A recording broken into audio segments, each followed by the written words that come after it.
Orang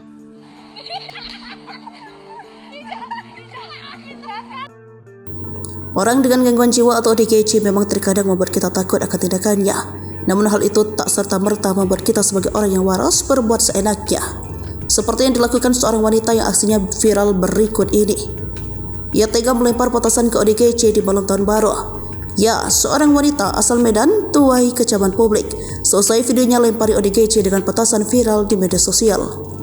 Sosok wanita yang diketahui bernama Diana Brilian tersebut menjadi sorotan lantaran merayakan malam pergantian tahun baru dengan aksi tak terpuji. Dalam video yang dibagikan melalui akun Facebooknya, wanita tersebut dan rekannya tega melemparkan mercon alias petasan ke orang dalam gangguan jiwa yang tengah duduk di depan ruko. Bahkan mirisnya wanita tersebut menyuruh rekannya melempar petasan tersebut ke arah kemaluan ODGJ tersebut. Rekaman video tersebut tampak sengaja dibagikan ke akun Facebooknya dengan nama akun Dian Brilian. Tahun baru keluar keliling jalan-jalan tanda silang, tapi baru ngerjain orang gila pakai mercon tanda centang, tulis wanita tersebut. Jangan seuzon dulu lihat videonya ya guys, ini karena tetangga kami kenal, sambungnya. Dalam video berdurasi singkat tersebut tampak ODGJ itu tengah duduk santai di depan sebuah ruko.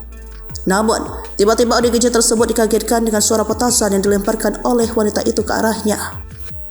Tampak ODGJ itu tak bereaksi apapun setelah dilemparkan petasan, ia hanya terkejut dengan suara petasan yang dilemparkan tepat di depannya.